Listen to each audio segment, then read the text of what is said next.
Mpox নিয়ে দেশের সতর্কতা জারি, নজরদারি প্রবেশ পথেও। আপনারা দেখছেন আজাদ টিভি নিউজ বাংলা।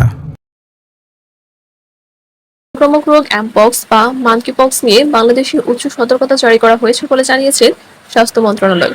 যদিও এখনো দেশে কেউ এ রোগে আক্রান্ত হয়েছে বলে শনাক্ত হয়নি, তারপরও মাঙ্কিপক্সের লক্ষণ দেখা দিলে সন্দেহভাজনদের দ্রুততম সময়ের মধ্যে স্বাস্থ্য অধিদপ্তরের হটলাইন 16263 অথবা 10655 নম্বরে যোগাযোগ করতে বলা হয়েছে। শনিবার স্বাস্থ্য অধিদপ্তর থেকে পাঠানো এক সংবাদ বিজ্ঞপ্তিতে এ তথ্য জানানো হয়েছে। মাঙ্কিপক্সের সাধারণ লক্ষণগুলোর মধ্যে রয়েছে জ্বর, মাথা ব্যথা, পেশি ব্যথা, পিঠে ব্যথা, দুর্বলতা, ফোলা রসিয়ে গ্রন্থি ও ত্বকের পুষ্পরিপাক ক্ষত। এরই মধ্যে বিভিন্ন দেশে, বিশেষ করে মধ্য আফ্রিকায় ছড়িয়ে পড়েছে রোগটি।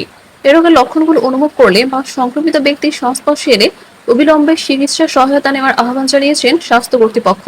বিশেষ করে 21 দিনের মধ্যে এই রোগে কেউ আক্রান্ত হয়েছেন এমন কোনো দেশ ভ্রমণ করলে চিকিৎসা নেওয়ার পরামর্শ দেওয়া হয়েছে। স্বাস্থ্য অধিদপ্তরের হাসপাতাল ও ক্লিনিক শাখার উপপরিচালক দাউদ আদনান ইউএমবিকে বলেন, আমপক্স সংক্রমণ যাতে দেশে না ছড়ায় এজন্য আমরা কার্যকর ব্যবস্থা নিচ্ছি। বিমানবন্দর, নৌপথ ও অন্যান্য প্রবেশপথে সাবধানতা অবলম্বনের জন্য নির্দেশনা জারি করা হবে।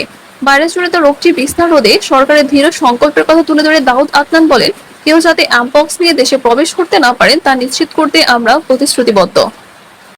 আফ্রিকার দেশ গণতান্ত্রিক প্রজাতন্ত্র কঙ্গোয় প্রথম শনাক্ত হওয়ার পর থেকে এমপক্স এই মহাদেশের মধ্য ও পূর্বাঞ্চলীয় কয়েকটি দেশেও ছড়িয়ে পড়েছে।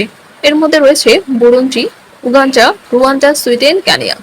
গত শুক্রবার পাকিস্তানের স্বাস্থ্য মন্ত্রণালয় জানিয়েছে দেশটিতে এমপক্সে আক্রান্ত একজনকে শনাক্ত করেছে তারা।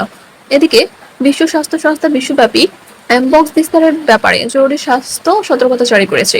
এতে বলা হয়েছে, মাঙ্কিপক্সের এক প্রকার সংক্রামক রোগ। এর উপসর্গ অনেকটা জ্বর বা ফ্লুর মতো। এ রোগে আক্রান্ত ব্যক্তির সংস্পর্শে এলে এমনকি শ্বাস প্রশ্বাস থেকেও অন্য কেউ এতে সংক্রমিত হতে পারে। মুকুল মজুমদার, আইএচবি নিউজ বাংলা।